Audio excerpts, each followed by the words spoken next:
Yeah, some teams actually only play it on Garden in general. I think it's the same for C9 on Lijiang as well. They actually only play it on Garden themselves. They really don't like it on Night Market at all. So we're not going to see it here from C9, although maybe someone would have expected to see it. I think a map that C9 are generally pretty happy to go to in general. We'll see, though. We're going to play in a similar composition we did see before, of course, that 2-2-2. And Rogue actually have NiCO on the D.Va this time, so a little bit of a change. Obviously, they're lacking that Genji, but they themselves coming in with a 2-2-2 composition, which is going to be very interesting to see how these two interact. And they keep giving up ground to Rogue here. Rogue is just standing everywhere, all over the point. We're going to see Cloud9 pressure, finally start to pressure Rogue somewhat. They have to make something happen here.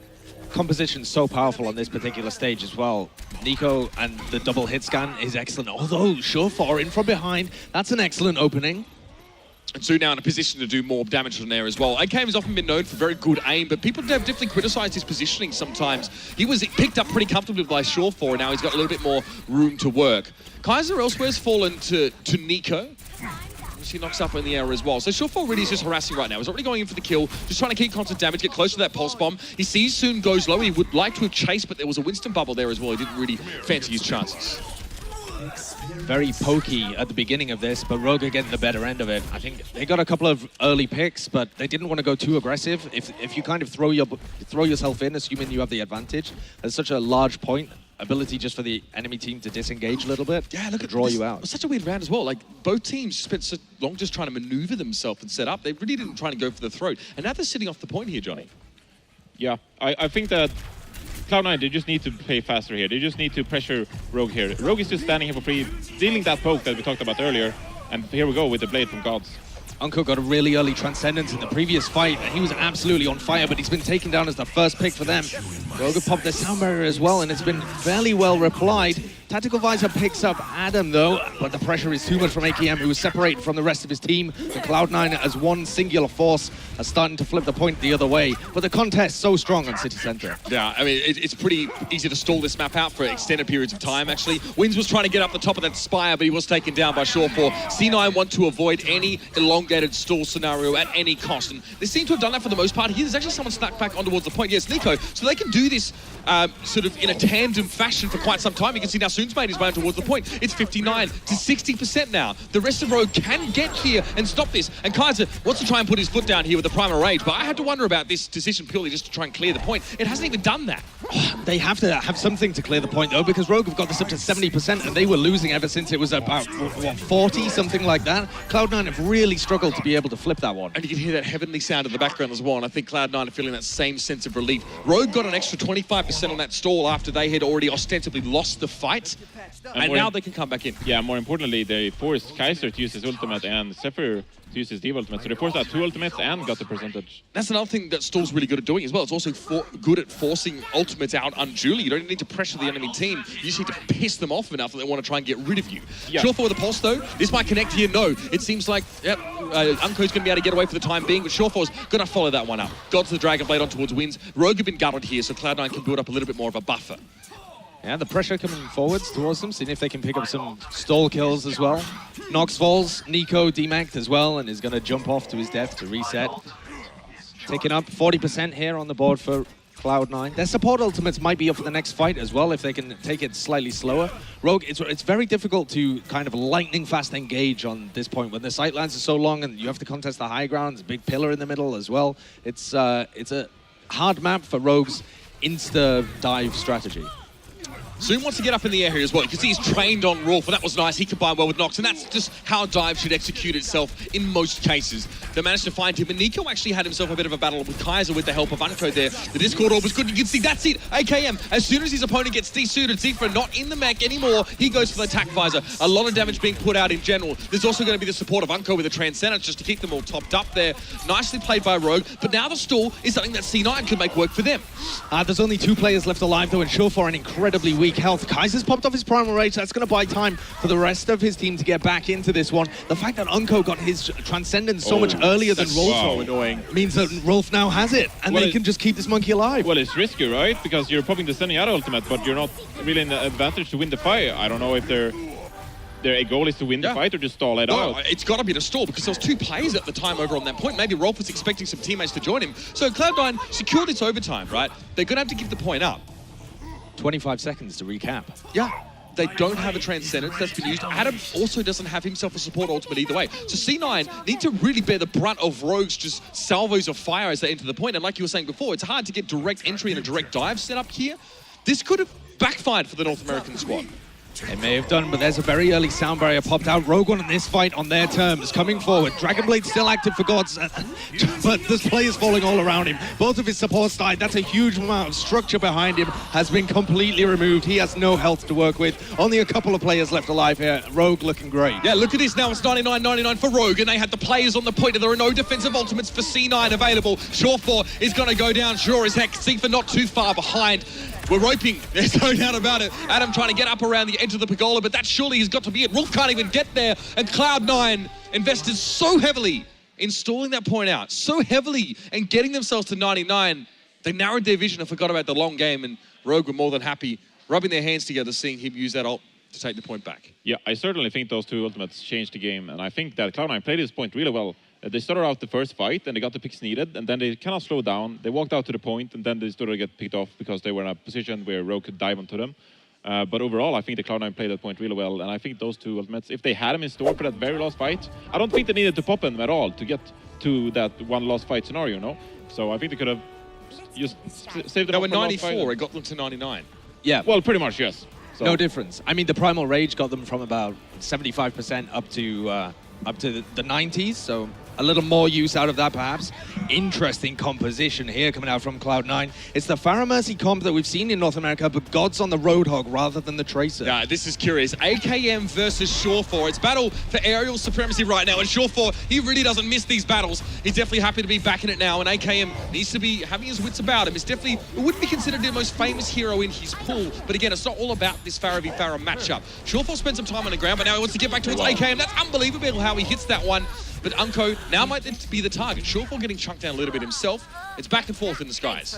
There's so much delay when you're running these Pharah Mercy compositions because it's very difficult to actually get the kill on either of them. They're both being healed up by their Mercies. It's difficult to get those aerial direct rockets. So you kind of just tie each other up and you're having like a separate 2v2 in the sky and a fight on the floor. But the addition of Gods actually has done a fair amount of work for them. I think he's pretty good on the Roadhog, perhaps just feels more comfortable on that than on the Tracer instead. And Rogue go for the insta switch up. That's respect for Surefour. 76 for AKM. Seems like Surefour's better at dividing his attention between the Pharah battle and the rest of his team on the ground, by the way. We'll see how this manifests now as Rogue will be forced to make an adjustment to try and deal with this soon. Pulse Bomb, nowhere in particular, doesn't really land that one there. Forced to back away from the upper platform, and Adam goes for the one-man res on KAISER. That's for tempo, that's to keep that Winston up, that's to keep him in the face of Rogue. AKM can't do too much with the defense matrix in his way. A bit of damage on towards Gods, but really that's never going to amount to too much. He's just kind of trying to shoot at whatever he can, but he's forced to back away and get out of this fight, and Rogue also have to eject themselves. I like the Roadhog pick as well because Rogue have to focus on the skies from AKM and Soon and uNKOE to some extent. Have to focus on chipping Adam down if they want to finish him at all during the fight. And while everyone's looking at the sky, Gods has got free reign to try and hit some really interesting hooks on low HP targets. Yeah, and I think you have to appreciate the positioning of Cloud9 as well. Surefour knowing that Rogue has to kill him, he's standing so far off the point. I mean, he's off in the waters, pretty much not dealing any damage at all, but he knows that Rogue has to come to them, and that just helps Gods finding those picks for him. Yeah, he draws them off the point, he divides their attention, and Gods punishes them for not paying said attention. Another one-man res for Adam here as well. He knows that they need Gods up, that peak potential is just too good to miss. AKM's off in the distance, he does see their self-destruct coming through, so he's just going to make himself scarce for the moment, then head back in towards the point, chipping away at Adam as much as he possibly can. The damage that goes on the Surefour for him probably isn't as important, but the barrage comes through, winz and AKM fall. Adam eventually goes down to Nox. I think he hovered too close to the ground, and the Winston was able to claim him, but KAISER's come back through, and it's monkey on monkey action. And yet still, C9 hold the point. They go to 96 and 7%. It's going to be very hard for Rogue to keep this round going. I don't even know if they can get there. They have the overtime, but not much more.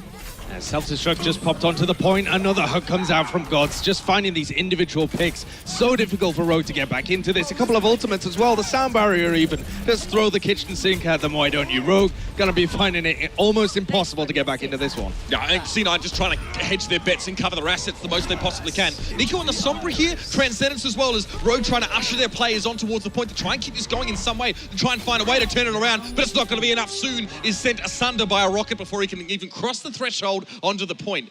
and C9 bring it back. And that's that Pharah Mercy comp that we've talked about from them. It's definitely something up their sleeve, and you could see the Rogue straight away was not even really interested in trying to beat them at their own game. Yeah, I think that was incredibly impressive from Cloud9. And I think that Surefour and Adam are probably one of the best Pharah Mercy's duos in the game. Yeah, I think they might be the best. For yeah. sure. Really So- excellent on those heroes. Yeah, I mean, Adam, like, his reses pretty much won them so many fights. I mean, he just did a tempo reses on, got 1 or 2 people, you know, in them. And it's enough to win them the fight. So really well played by Adam. I saw rarely him getting picked off at all on that Mercy, who's so vulnerable. So really impressive play from both Surefour and Adam. Over to University, though, and Cloud9 have already shown that they have some weaknesses on this stage in particular to triple DPS. Movistar Riders beat them at their own game there. And now they're playing against Rogue, arguably scarier. Going to be soon here on that Sombra pick. So from the very start of the round, it might be also the contention of the Mega in the middle of the map might be really important to him here as maybe a focal point for Rogue that they want to fight around or play around it to some degree. Also easy for Soon to transition between the upper and lower levels quite comfortably here with that translocator. Again, hacking packs seems to be his priority here. In fact, he kind of ignores Surefour and allows him to take his scalp. I think this is a great strategy, but Rogue, when they've used the Sombra previously in this tournament, and now look like they are either not well practiced on it or not comfortable on it or something, that they don't look as smooth when they're playing it. Perhaps if they'd just gone triple DPS, would have been better off for them because they've lost this first fight. Soon, though, is going to be building up his EMP. If he can get back into the fight once they have it, they can start to build that up, but will he even be able to keep the health kit hacked? I think it's very scary to use these kind of niche strategies going up against Cloud9 because Cloud9 has Bishop, and Bishop knows how to play against this. He's familiar with the Korean scene, so you can't really beat Bishop at his own game. Surefour as well has control of this part of the map for the time being, and Rogue is staying with a Sombra comp. Soon does have that EMP, but they've already lost NiCO in this fight. They're going to be lacking a heck of a lot more of their punch, and they're going to have to back it up with a bit more bite, I'm sure. EMP in. uNKOE on towards Adam. The pulse bomb dropped on towards a Divi here. Not too bad for Surefour. It does ultimately get the D-suit on AKM. But still, it's a super back and forth fight, and C9 are able to transition quite nicely over towards the point. Surely you got to switch off this Sombra at this stage, but Soon seems pretty convinced that he wants to stick with it. AKM on the Diva? This is very strange We to saw me. this on Anubis as well. Yeah, I mean, adding AKM on Diva is excellent for them because it allows them to play the Genshi Tracer, something that Rogue typically have never had the ability to do because only NiCO would play it. But again, how practiced are they? You can see this, Roolf just follows KAISER straight in as well. Where KAISER goes, he goes. Transcendence comes out. That allows Surefour to find winz, but Roolf's very vulnerable out on the point right now, and uNKOE is going to take that very tasty morsel. He couldn't say no. He's also found Adam now, so both supports of C9 are down. But Surefour was able to find the culprit, with uNKOE falling, Nox to come back in towards the fight here, trying to keep this alive, but he may well just be forced off the point. The Dragon Blade is going to come out here for Gods, but he's struggling to find targets in general. They're losing picks so early on, and I feel like they're running the Diva and the Winston just to try and dive those health kits and generate Soon's EMP, really trying to play around it. But again, they're not getting them in position, and because they're trying to dive for the health kits, they're giving up early picks as well. Cloud9 are loving the fact that they're just trying to walk into them and get straight onto a health kit. This will be an EMP in just a moment here as well. Soon lets it go. He's hoping to try and deal with Gods in some way, but this allows NiCO straight in. It's the opportunity he was looking for. The Dragon Blade claims 2, and he was forced to back away quickly to join the point. It was overtime. Rogue playing it very finely. Fine margins, of course. They did lose a couple of players, winz and uNKOE in that fight, so they need them to reinforce, but they've got a few ultimates to work this next fight in. Now they're in control of the point. This is where the Sombra strike gets super deadly. This is the first time they've managed to flip it. If they manage to execute their strategy well, it's very, very difficult to get control back, because Soon has an ultimate for almost every fight. AK could do so much to zone this point, by the way, with that self-destruct. We'll see how he wants to use it. It's going to go straight up in the air. That Transcendence isn't going to do too much if they get caught by it, but no one is actually hit. AKM actually does ultimately get the D-suit on xepheR, but that was the only casualty really suffered in that fight. Soon follows up a little bit of damage there with an EMP, and this should allow Rogue to snowball the remainder of it. But Gods and xepheR are still here. The Bunny Blaster and the Cybernetic Ninja are still going at it. That was a huge investment here from Rogue, or from Cloud9 rather. They're using both support ultimates, and AKM with a single Div ultimate just buys Rogue enough time to wait those 2 ultimates out, and then they take control of the fight with the Sombra. Rogue have managed to take it up to 50% here. Again, super difficult for them to be able to flip control, Cloud9 that is, especially given that they've just invested their support ultimates. Soon already at 60% ult. He had it for the last fight, used it in the middle, probably going to have it in the middle of this fight as well. Cloud9, any poke that they do to try and get an easier entry is just feeding his ultimate. That's right, more healing, more ultimate, more EMPs, but got to the Dragon Blade, sends winz to a very early grave. He didn't last long at all under that particular onslaught. He found uNKOE with a slash. That's insane. Gets himself back onto the point. He's pretty low on health, but the EMP don't matter because he sent the Shuriken straight for Soon's noggin. Nothing the Sombra could really do despite having that EMP there. C9 can now move back and try and take control, but Nox is there with 2. He lands on Surefour, then gives Gods a bit of a tasing. xepheR has a self-destruct though. This can force Rogue off. This can put them in a lose-lose situation if he's smart about it. Now C9 have control. Now they're in overtime. xepheR is holding on to that self-destruct for now, but he lets it go. Surefour still with the Pulse Bomb as well. This is just a zoning ultimate coming out from that self-destruct, but they're losing players all over the place. Early picks on both of those low HP targets. uNKOE and Surefour. Loads of damage being reduced here, and it looks like Cloud9 are in a good position. Oh, there's no chance IKM's going to get away with that one as well. Couldn't even drop down the pit to have some modesty. 2-1 now on Oasis. And C9 have showed a couple different things, not just the Pharah Mercy. Now they come back with probably what their traditional 2-2-2 is, and it works out pretty well. I'm not loving this look from Rogue. I'm not loving this Sombra play from them. Well, I think that Cloud9 are just impressing me, to be honest, because I think that's the reward. That round is the reward you get for setting the pace so early in the game. I mean, you get control of their Sombra, and then they just buy themselves into that 99%, and they can just set the pace, and they can decide when do we take the fight. God's getting the initiation with 2 picks with his Dragon Blade, and then Cloud9 just knows that this is go time. You know, this is our fight to win, and there's where their investment lies. I feel like definitely having seen the Cloud9 Movistar Riders game where they were literally playing on University, if they'd gone for the triple DPS there, they potentially have a better fight on the first point, and then are able to snowball it. It got better as it went on the Sombra strat, but they gave up that first fight in 99%. Looks like Rogue were thinking about the Pharah Mercy here as well. At least they teased it, but now they know they need to go up against Surefour and Adam in that combination yet again. AKM's hoping to try and keep them fairly honest here by dishing as much damage as he can, but note that he's sitting on the low ground here. He doesn't want to go up high, doesn't want to get picked off or stay away from his team. So he's trying to be more mindful of said positioning, and Adam goes down early to Soon. Yeah, very early poke coming out from AKM as well. Sorry, I would say he was being mindful of his positioning, and then he gets hooked in on the high ground by Roadhog.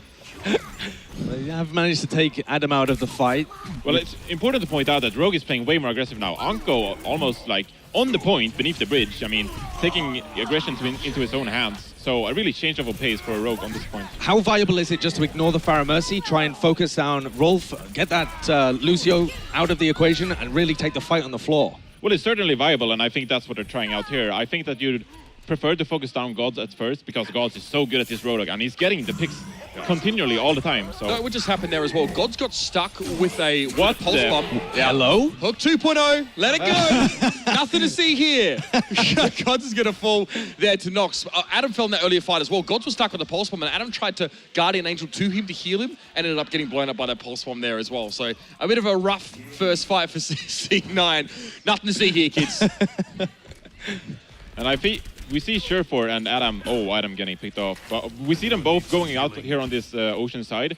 But I think at this point, when you know that Rogue are being this aggressive, you need to get value out of your Pharah Mercy. You need to be more aggressive with a combo to get the another hook. What? These yeah. hooks are crazy, but I mean, Gods is hitting them. Yeah, I mean, to be fair, he got discorded up pretty much at the start, so he got the hook, but all of Rogue were there to follow up. Yeah. And again, yeah, they're doing a great job of being able to shut down Adam and Surefour. Adam's got one of the fastest charging ults in the game, and he's only just generated his Resurrect. Rogue are already at 70%. Very difficult for them to get back into this one. Rogue are playing their positioning very, very well. Great adaptation. I also like this from uNKOE as well, if he wants to head up to the high ground, because he's sort of ready to deal with Adam and Surefour if they come around the corner. But he didn't see this coming, perhaps. AKM gets rained on. Quick res as well by Adam to keep Surefour up and let him go again. And the sound barrier now, well timed to make sure that Surefour can benefit from it as well. There's a transcendence down on the point of the Dragon Blade is going to be coming out of him from NiCO. He has the sound barrier himself. Adam fell very early on. Mercy out of the fight. Pulse bomb on towards xepheR is going to mean he needs to eject and try and go for a self-destruct. But really, there's plenty of time for Rogue to disengage. And Ultimate really didn't get much value whatsoever here. And the rest of Rogue are looking much better on this time around here. 99%, and there's not going to be anyone from C9 to stop this at all. They've turned it around. They've managed to withstand the Pharah Mercy from C9, and they've made this a tied-up series as well. 2-2 on Oasis. And that last fight, that was some beautiful ultimate management coming out of both teams. I mean, Surefour at the start, he's using the barrage, and he's getting rest and then onto the beat, and that was beautiful. But then we see Rogue counter using their ultimates and in a spectacular fashion, and I mean, the Rogue pretty much just won that fight because they had 6 ultimates up. Yep. But it was really impressive teams from both plays. Plays for both teams? Plays for both teams. It was the game of the play, no doubt about it. See which stage we're on now as well as we head into our final round. Cloud9, they've got the Pharah Mercy comp possible for City Center, but I don't think they would really want to use it. And we're on University anyway. I don't know, it seems like, yeah. To be fair, you can only see so much out the door as well. Like, you do have to do a bit. I forget what the spawn rooms look like. Yeah, I know. Some look like restaurants, some look like labs and stuff like that. We're getting there. You know what? It's a newer map, all right? It's fine. Well, this is starting out the same way that City Center did for the first time around. I mean, Cloud9 just takes one side, and they're just looking for any kind of picks. Rogue laying in their wake, just waiting out Cloud9, and they're going to dive eventually here on Cloud9 when Cloud9 needs to react and needs to take some position on the point here. But NoxXx going way too deep and getting picked off for it. Definitely looked like there we ran into the most part of C9. The rest of Rogue were completely elsewhere, so maybe a breakdown in communication. But Soon's done very well to go deep and find gods to actually make this a 5v5 situation. C9 take the point early on, and winz got a little bit too close to KAISER there. Don't feed the monkey, it's a bad idea. And Soon needs to now try and reciprocate yet again. He's the guy that needs to salvage the situation from Rogue, but it's a bit too much to ask, especially after Surefour just wrecks 2 players against the D-suit on NiCO. And immediately, when they get that pick on NoxXx, they just move on to the point, they take so much position as they can, and they fight with that man advantage. 6 versus 5, easy fight for Cloud9. No Sombra coming out from Rogue as well. They didn't feel like it was working too well for them, even though they had a great play once they were actually in control of the point. Rogue just going for the triple DPS. It's going to allow them to retake control of the fight a little better, and Soon is in the backline, is just harassing them for the moment, forced out the Transcendence as well. Yeah, KAISER already falling down as well, so that's an ult that comes in after the fact. They lose Adam as well. This could be devastating. Rogue can turn this one around now as well. Perhaps mild ult mismanagement, perhaps things just didn't go the way they should have. God's died. I think he almost had his Dragon Blade as well. It could have been a get-out-of-jail-free card for C9, but Rogue are going to push back, they're going to take control, and they've got some big ults right around the corner. That was a massive fight for them to win, actually. No real ults invested into that one. Just forced out the Transcendence really early. It's a fairly large investment from Cloud9. They flip over the point as well. They can start cycling their ult economy now to a great effect. And they can stretch this out to 60+% with how many ultimates they've got if they use them wisely here. So C9 now need to think about drawing some out themselves. You can see how low Surefour went very early in the fight. KAISER can't go very deep either. You can only really just sort of bark at the gate and hope that they stay away. But Soon, once again, has penetrated the backline. He's found Roolf, and uNKOE actually is just standing up and getting rid of KAISER on his own. The choice there is, do you want to use the Transcendence from uNKOE? Do you feel like you're going to lose the fight if you die, potentially? He felt perfectly comfortable in the rest of his team holding on to that one, as he should. They've managed to take it up to 40%. No ults used again. Yeah. Although Cloud9 have a fairly good engage, they can't get anything out of Rogue. Disadvantage of getting picked off there. I think they want to put out, they want Gods to pull out his Dragon Blade so you can get uNKOE to use his Transcendence, you can get the Sound Barrier to be used. You want Rogue to get off those support ultimates so you can take a proper fight here from Cloud9. Was that a forced out Sound Barrier? That might have been because Gods was getting taken so low. He pulled out the Dragon Blade though as soon as it happened and tried to make something of it. Nice pressure from NoxXx. He may have forced it out himself, and now a late Sound Barrier for Rogue. They're going to respond. They have a Dragon Blade from NiCO as well, but it's KAISER that got on towards uNKOE. He got a little bit too close for comfort. Beautiful pulse bomb on towards Soon as well from Surefour. Just lets him take it around the corner and take it to his grave. It's xepheR now onto AKM, and NiCO can only really sit and look on in dismay here. There's not much to contribute to this fight for him, and now he needs to get out. This was looking really bad for Cloud9 at the beginning. Oh no! Soon had a brilliant pulse bomb at the beginning to put a huge amount of damage onto Gods. He was just hiding sneakily, and Gods jumped over his head. And then he's brought really weak. They have to use the Sound Barrier to save him. Goes in with the Dragon Blade, don't really get too much out of it. But Rogue used all of their ultimates in that, and Cloud9 was somehow able to salvage it, and they've still got the Transcendence. Up to 60%. This is a great situation for Cloud9 to be in. And Rogue are nowhere near any ultimates. They can pretty much win this fight alone with the Transcendence if they will. And they might have to here as well. This would be a great way to set themselves up for a final fight. They just pushed straight on in. The Transcendence was definitely there. Who knows if it was even necessary, because Surefour and Gods were just so efficient at dealing with that combo. uNKOE and AKM, never too far from each other, always trying to back each other up. But when the entirety of Cloud9 just belly flops on them, there's not much they can do. That's a really late death from NiCO as well. You saw NoxXx lay the bubble, trying to keep him alive. Yeah, Cloud9 with the forwards aggression every time, chasing them out as soon as they get the kills, and 92%. Really difficult for Rogue to get back into this one. One last fight. 2 fights they got really badly staggered in. They're not going to be full strength here in this fight as well. You can see out towards the back is AKM. He was actually sort of cordoned off for the rest of his team for a moment. Soon goes in, but Roolf just gives him a kick in the face. Nicely done, but it's going to take a little bit more than that for C9, because now it's uNKOE and NiCO running a riot, and even has the Dragon Blade for good measure. xepheR's de-suited late in the fight, and Surefour only finds uNKOE. Where is he though? He's going to have to try and keep this stored out. He's probably hiding. Even Rogue are trying to look for him now. He's a long way away from the action. You can see him on the wireframe there as well. It's ticking up to 90%. C9 have a chance to regroup, but this will be the last fight of this map.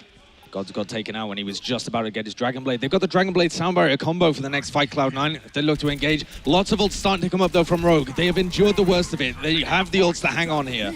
Sound barrier as well. It's going to be some big ults for Rogue. You're exactly right. And we're going to see them come out now. Whether forced or otherwise, they've worked well. Because this allows Soon to deal with Roolf. Nothing going for Gods when he tries to get into the backline. But that Dragon Blade at AKM is there. NiCO, beautiful work. Gods was able to find uNKOE, but that's really all it's going to be now. Overtime's going to tick down. And Rogue, yes, they've done it. So they're going to take the series 2-0. Phenomenal play from Rogue there. The adaptation was excellent against the xepheR Mercy Con, but Cloud9, they really pushed them.